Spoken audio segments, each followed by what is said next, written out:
আল্লাহ প্রতিদিনের মতো প্রতি মুহূর্তের জন্য তোমার কাছে আমি অত্যন্ত বেশি তোমার সাহায্য, অনুগ্রহ, ক্ষমা, মাগফিরাত, হিকমা, প্রজ্ঞা সবকিছুর জন্য তোমার কাছে আমি প্রার্থী। দয়া করে সাহায্য করো বলতে, দয়া করে শারীরিক, মানসিক, আর্থিক, সামাজিক, রাজনৈতিক, পারিবারিক এবং ব্যক্তিগত শক্তি দিও আমাকে বলার জন্য। মুহাম্মদ সাল্লাল্লাহু আলাইহি ওয়াসাল্লামের সালাতুল হাজাতের দোয়াটা দিয়ে শুরু করি। আল্লাহ, তুমি ছাড়া কোনো মাবুদ নাই, তুমি অতিশয় দাতা, অতিশয় ক্ষমাশীল। সমস্ত গৌরব তোমার, তুমি রাব্বুল আরশিল আযীম। সমস্ত প্রশংসা তোমার, তুমি রাব্বুল আলামিন। তুমি আমাদেরকে ওই কথা শেখাও যে কথার দ্বারা রহমত সুনিশ্চিত। আল্লাহ, তুমি আমাদের দ্বারা ওই কাজ করাও যে কাজের দ্বারা মাগফিরাত সুনিশ্চিত। আল্লাহ, প্রতিটা ভালো কাজ করবার এবং প্রতিটা মন্দ থেকে বাঁচবার তৌফিক তুমি আমাদেরকে দাও। আল্লাহ, তুমি আমাদের স্বভাবে, চরিত্রে, চিন্তায় এমন কোনো গুনাহ রেখো না যা তুমি মাফ করবে না, এমন কোনো চিন্তা বা দুশ্চিন্তা রেখো না যা তুমি দূর করবে না। আল্লাহ, তোমার নামে শুরু করার অনুমতি দাও। তোমার সন্তুষ্টির মাঝে, তোমার অনুগ্রহের মাঝে, তোমার দেওয়া প্রজ্ঞা, হিকমার মাঝে মানুষের কিছু নাই নিজস্ব। মুসাকে আল্লাহ কোরআনের একটা আয়াতের ব্যাখ্যাতে আছে, আল্লাহ admonished Musa for not attributing knowledge to Allah alone. মুসাকে আল্লাহ admonish মানে শাসন করেছিলেন, জ্ঞান কেবলমাত্র আল্লাহর পাওনা, আল্লাহর সৃষ্টি, আল্লাহর কাছে আছে, আল্লাহর কাছ থেকে আল্লাহ দেন যাকে আল্লাহ পছন্দ করেন, এই কথাটা ভুলে যাওয়ার জন্য। মানুষের কোনো হিকমা নাই, মানুষের কিছু করার নাই। Do people think, মানুষ কি মনে করে? হ্যাঁ করে, আজকাল করছে বেশি, that they will be left alone, তাদেরকে ছেড়ে দেওয়া হবে। Because they say, তারা বলে, কারণ তারা মুখে বলে, we believe and they will not be tried, আমরা ঈমান এনেছি আর আমাদের কোনো পরীক্ষা নিরীক্ষার প্রমাণ দেওয়ার দরকার নাই। এক রত্তি সোনার নাকফুল কিনতে গেলে মানুষ সেই নাকফুলটাও যাচাই করে। হীরার কথা বাদই দিলাম, হীরা কয়জন পড়তে পারে? আল্লাহর কাছে আমি বলবো আমি ঈমান এনেছি, আল্লাহ সেটা মেনে নেবেন, এটা তো সম্ভব না। আজকে এই মুহূর্তে দুনিয়াতে সবচেয়ে কষ্ট কি? আমার জন্য এবং আল্লাহর জন্যও বটে। আগের দিনে যারা কাফির ছিল তারা কাফিরই ছিল, কাফিররা কাফির ছিল, কিন্তু এখন মুসলিম নামে যারা মুসলিমাতের দাবি করে তারাও আল্লাহর বিরোধিতা, আল্লাহর সঙ্গে শত্রুতা, আল্লাহর সঙ্গে শিরক, আল্লাহর নাফরমানি, যা কিছু আল্লাহর অপছন্দ সব করে যাচ্ছে বিনা দ্বিধায়, বিনা চিন্তায়। আফসোস আর অনুতাপ তো দূরের কথা, তারা তো এগুলিকে খারাপই মনে করে না। আর একটা উদাহরণ দিয়ে বলি, মানুষের মানে পর যখন পরের মতন ব্যবহার করে তখন তো মানুষের অভিযোগ করার কিছু নাই, পরের কাছ থেকে বেশি কিছু আশা করে না। কিন্তু আপন যখন পরের মতো হয়ে যায়, সবকিছুতে সীমা লঙ্ঘনতার ব্যাপারে, তখন তার কষ্ট কোথায় রাখবে সে? আসেন না একটু আল্লাহকে নিয়ে চিন্তা করি। ইলেকট্রিসিটি চলে গেল, মুহূর্তের মধ্যে বাড়ি সুদ্ধা সবাই সজাগ হয়ে গেল। জেনারেটর অন করো, ইলেকট্রিক্যাল অফিসে ফোন করো, কখন আসবে? জীবন থেকে, দেশ থেকে, সমাজ থেকে আল্লাহ চলে যাচ্ছে, কেউ নাই আল্লাহকে সি অফ করার জন্য। এই করোনা একটা শাসন হিসাবে আল্লাহ পাঠিয়েছিলেন, কিন্তু মূর্খ মানুষ এটা শয়তানের হাতে তুলে দিচ্ছে। করোনা মানে মৃত্যু, মানুষের সাথে দেখা হলেই করোনা। একটা ঘটনা বলি, সূরা বাকারার। মুসা আলাইহিস সালামের সময় একজন লোক, মুসা যখন তুর পাহাড়ে গেছিলেন আল্লাহর ডাকে, একজন লোক না হারুনকে দিয়ে গেছিলেন তার দায়িত্ব।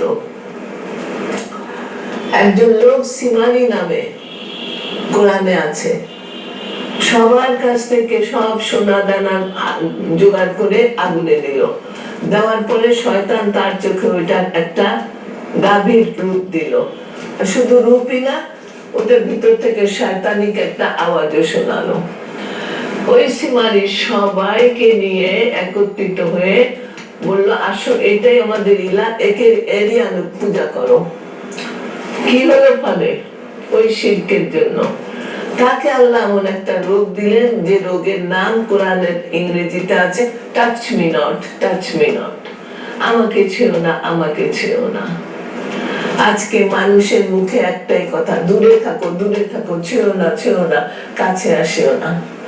আমি চিন্তা করি এই ধরনের চিন্তা যেসব মানুষেরা করে, একদিন না একদিন তারা তো আল্লাহর কাছে রওনা হবে।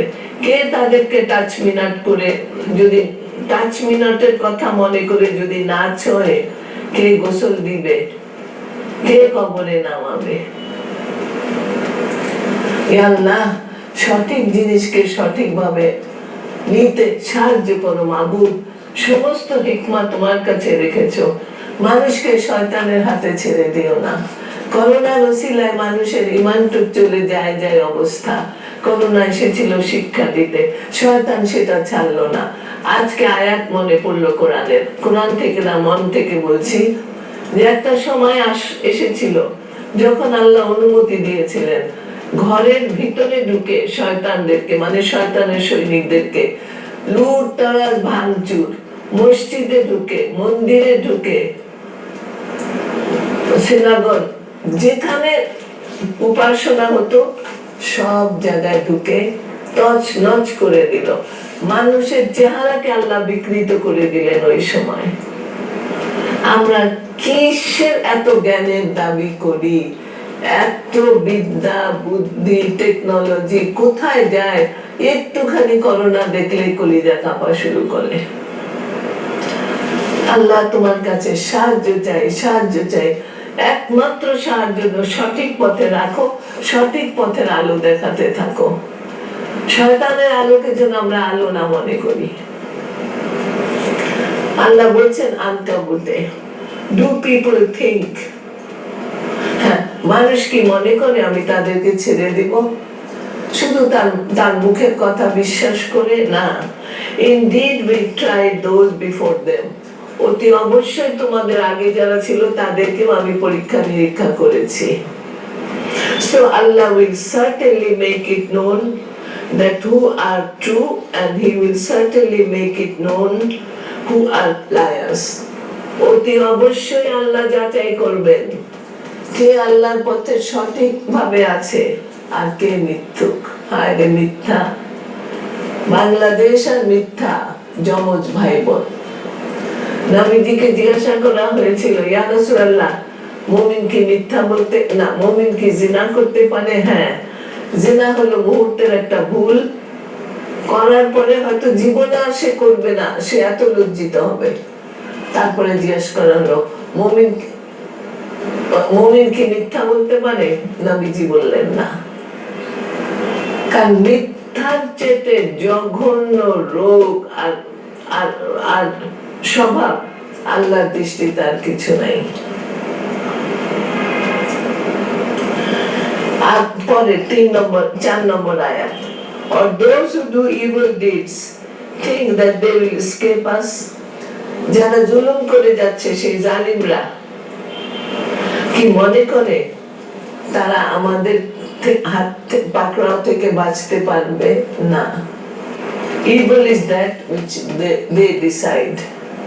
অত্যন্ত নিকৃষ্ট, মানসিক ভাবে বিকৃত সিদ্ধান্ত তারা নেয় জীবনে, যা করবে আল্লাহ দেখে না।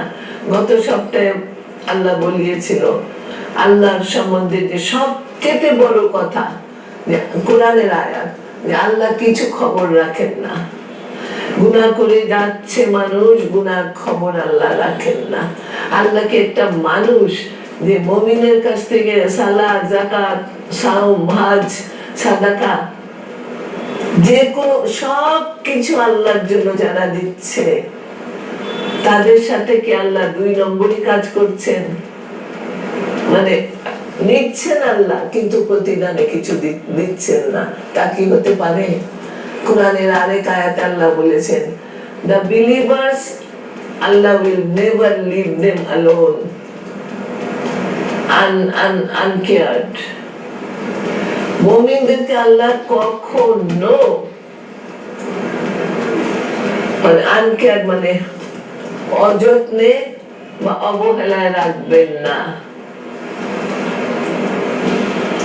অত্যন্ত নিকৃষ্ট বিকৃত মনের চিন্তা। Whoever hopes to meet with Allah, যে আশা করে আল্লাহর সঙ্গে তার দেখা হবে, then the appointed term of Allah is surely coming. নিশ্চয়ই সেই দিন আসবেই।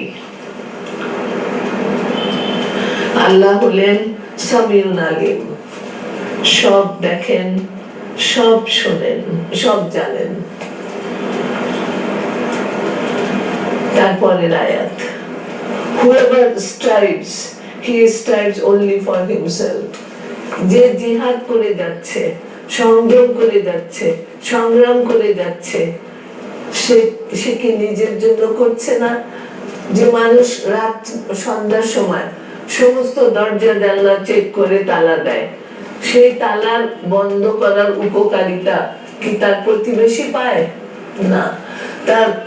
তার ওই ঘরে যারা থাকে, যেমন তার সন্তান, ছেলের বউ, ছেলে মেয়ে, নাতি নাতকুর, সাহায্যকারী যারা থাকে, তারাই সেই সাবধানতার উপকারী পায়। তো যে মানুষটা আল্লাহর পথে জিহাদ করবে, তার দ্বারা তো সে নিজে উপকৃত হবে আর তার পরিবার উপকৃত হবে। Surely Allah is free of all needs. আল্লাহ তো সমস্ত জিনিস থেকে অভাব মুক্ত।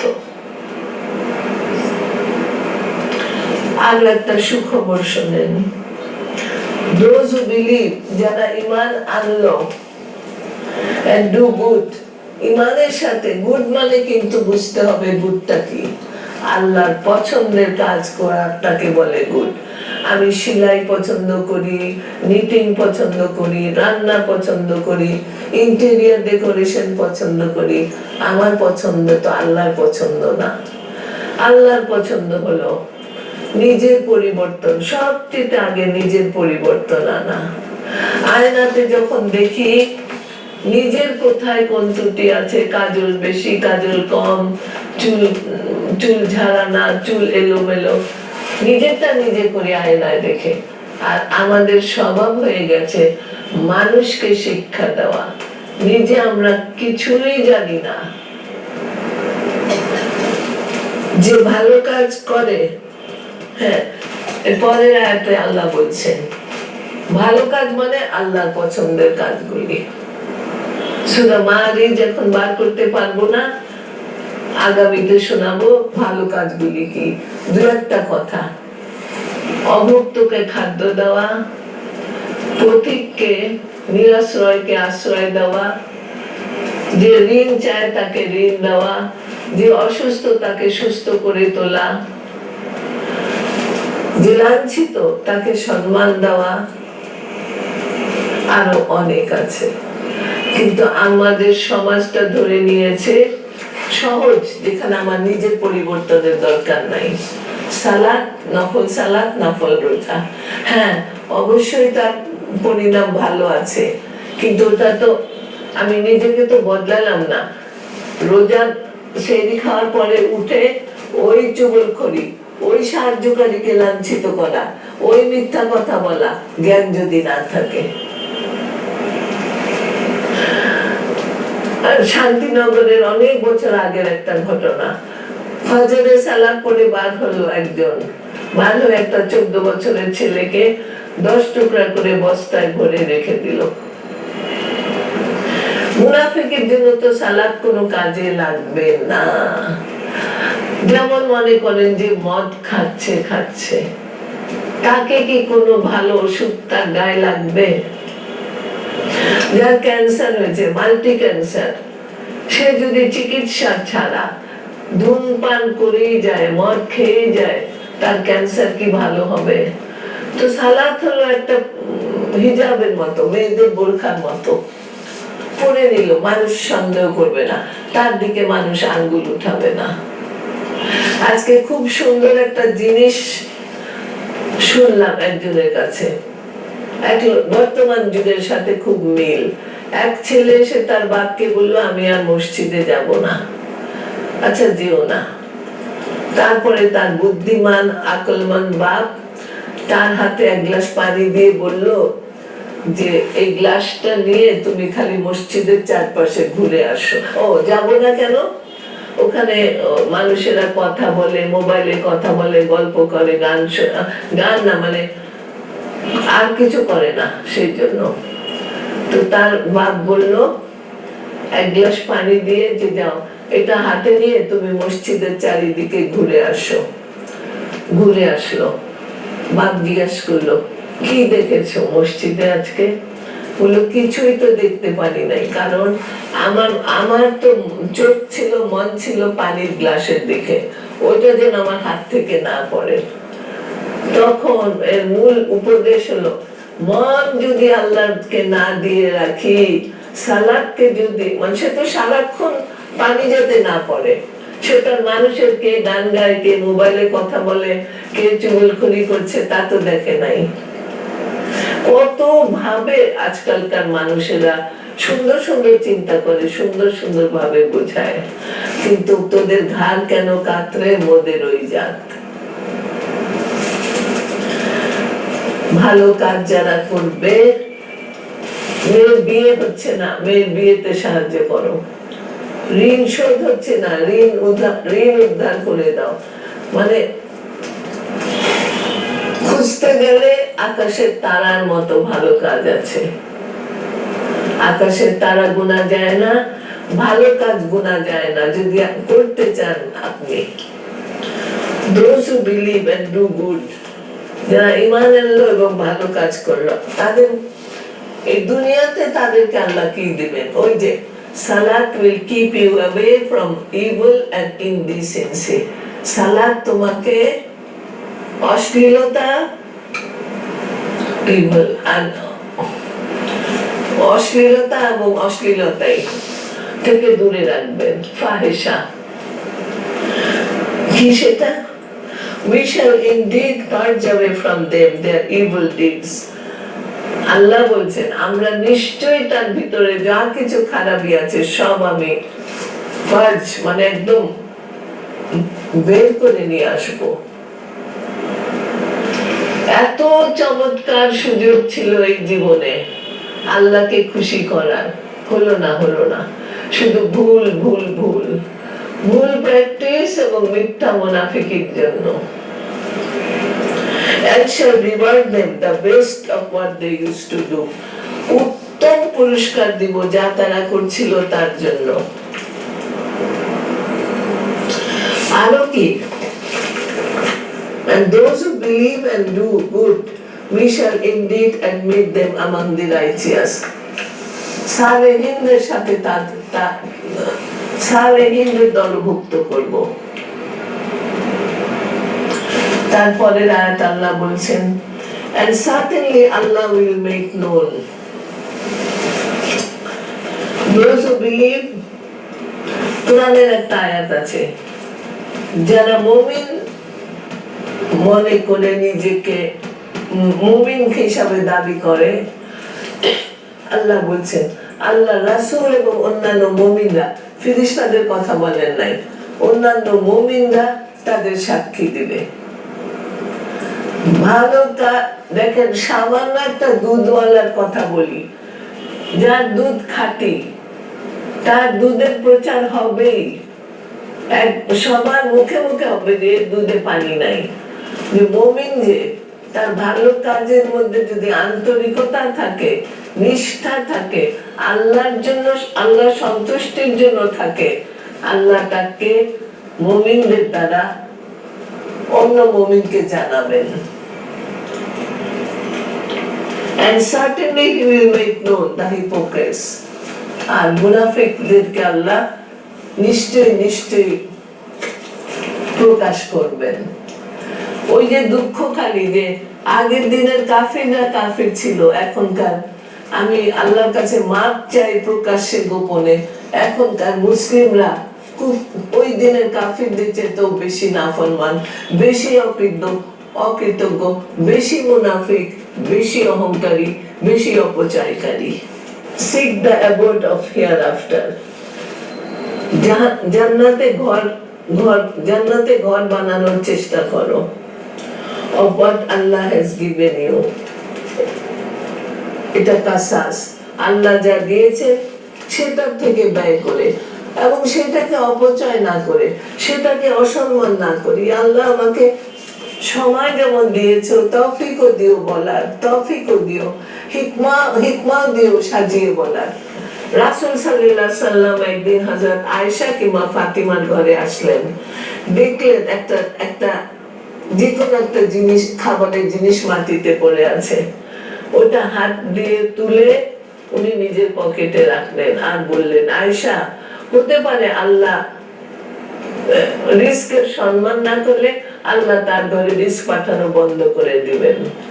আমি আমার পরিবারকে বলি খাবারের সময় আল্লাহর দেওয়া জ্ঞানে, গাইডেন্সে, সালাত যেমন একটা ইবাদত, রিস্ক হলো সেই রকম ইবাদত। যারা অবিশ্বাসী, পুরোপুরি মুসলিম না, তাদের একটা নিয়ম এত সুন্দর, খেতে বসে টেবিলে সবচেয়ে আগে ছোট বড় বৃদ্ধ বসে থাকে, একটা দোয়া পড়বে, শেষ হবে তারপরে। আমাদের মধ্যে নাই নাই নাই, যা আল্লাহ দেখতে চেয়েছেন প্রতি মুহূর্তে আমরা আল্লাহকে হতাশ করছি। আল্লাহ কি বলছেন? Seek the abode of the hereafter by means of what Allah has given you. আল্লাহ তোমাকে যা দিয়েছেন সেটা দিয়ে তুমি আগে আখিরাতের ঘর বাড়ি ঠিক করো। দুবাইতে যেসব মজদুররা কাজ করে, গামছা চিপড়ালে ঘাম পড়ে, বালুর ভিতরে খালি পায়ে বা জুতা পরে, তারা তো ওখানে একটা পয়সাও খরচ করে না। তাদের সব টাকা পয়সা তারা দেশে পাঠায় কেন? একটু জমি কিনবে, একটু বাড়ি ঘর করবে। তো মজদুরের এমএস আর এমবিএ পাস না করে যেটুক বুদ্ধি আমাদের স্কলারদের কি সেটুক নাই? কেমনে থাকবে? সারাক্ষণ তো ব্যস্ত, দুনিয়ার কোথায় কোন সংবাদ আসছে, মোবাইলে আসছে, মেসেঞ্জার, কি হাবি যাবি আজকাল। গত 6 মাসে তো মানুষকে ইমান হানা করে ফেলছে মোবাইলের message. And forget not your portion in the world. আর এই দুনিয়াতে তোমার যা দরকার সেটাও ভুলে যেও না। তুমি আমার সম্পদ পেয়ে তুমি মিসকিন সেজে থেকো না। আমাদের সাহায্যকারীরা যদি সবকিছু থাকা সত্ত্বে মেহমানের সামনে ন্যাকড়া পড়ে আসে, আমরা লজ্জিত হব না? আল্লাহকে আমাদের লজ্জিত করার কোনো অধিকার নাই। আল্লাহ হলেন গানিউল হামিদ, অভাব মুক্ত। And do good to others. এই যে অন্যের ভালো করো, অন্যের ভালো করো। আমাদের কি ভালো করা মানে তার পিছনে লেগে থাকো, তার খুঁতগুলি বার করো, তাকে খালি ডাকতে থাকো ইসলামের পথে? না। আমাদের ছেলের বউ, বড় ছেলের বউ বলেছিলাম, আমি একবারের বেশি কাউকে হিজাবের কথা বলা উচিত না। যতবার আপনি বলবেন ততবারই সে হিজাব নেবে না, ততবারই তার গুনাহ বাড়বে। এই শিক্ষাটুকু আমি মনে রেখেছি, মনে রেখে চলার চেষ্টা করি। একবার বলেন ঠিক আছে, তার পিছনে লাগতে আল্লাহ কোনোখানে বলে নাই যে বি আফটার হিম। না, রাসূলকে বলেছেন তোমার কাজ না আমার পথে আনা। আমি মালিক, আমি শিক্ষক, আমি কিয়ামতের দিনের মালিক, আমি রব্বুল আলামিন। তুমি খালি আমার আদেশগুলি তাদের কাছে পৌঁছে দাও। and do good to others as good as done good to you. তোমার উপরে আমি যেমন ভালো, তোমাকে যেমন আমি ভালো রেখেছি, তুমি মানুষকে ভালো রাখো। and seek not to make mischief. ফিতনা খুঁজো না, ফিতনা মানে খুদ বার করা।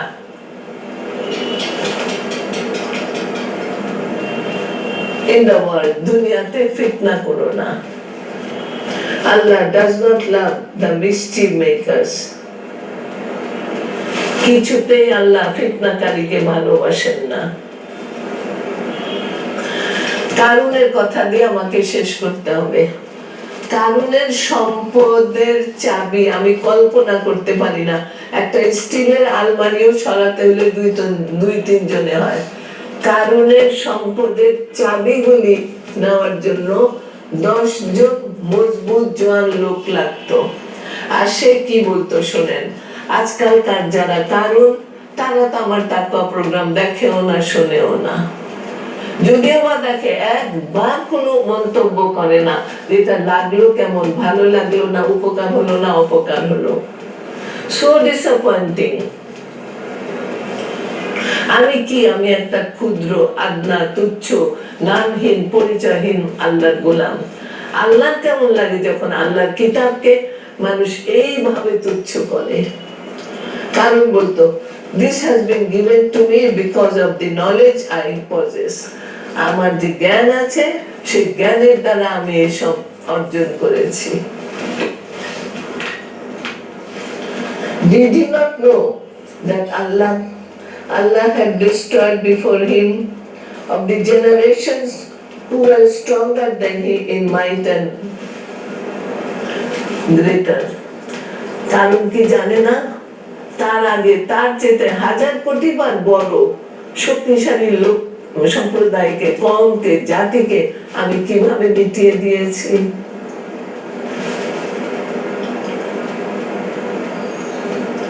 in assemblance মানে তারা একত্রিত ভাবে অনেক শক্তিশালী ছিল।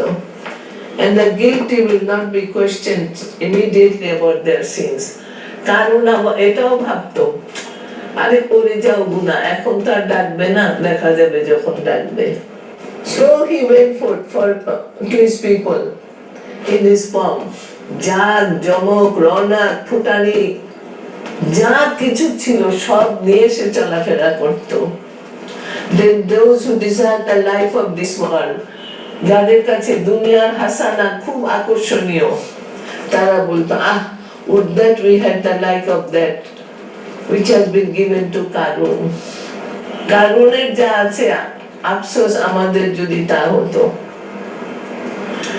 আর কারুনের সম্বন্ধে বলতো, verily he is the lord of the great fortune. মহা সৌভাগ্যের খোদা সে। আর জ্ঞানী লোকেরা কি বলতো, but those who were granted true knowledge, জ্ঞানী লোকেরা বলতো, oh to you, লানাত তোমার উপরে, the reward of Allah is best for him who believes and does good. ইমানের সাথে যে ভালো কাজ করে তার জন্য যে পুরস্কার আল্লাহ রেখেছেন তার তুলনা নাই। and will attain except, আর এই গুণটা এটার উপরেও একটু আমি জোর দিতে চাই, and none will attain it except the patient one. আল্লাহ আমাদের চেষ্টা, সম্মিলিত চেষ্টা, এটিএন এর ভাইদের চেষ্টা, আর যারা শুনবে মাবুদ তাদের চেষ্টা, তারা সময় দেয় শুনতে, কবুল করে আমাদেরকে একটু সঠিক পথে রাখো। এই দুনিয়ার জীবনে সঠিক পথ ছাড়া তোমার কাছে যেতে চাই না মাবুদ। আর আখিরাতে আগুন তো তোমার সৃষ্টি, তোমার নিয়ন্ত্রণে, সেই আগুন থেকে আমাদেরকে বাঁচাও, আমিন।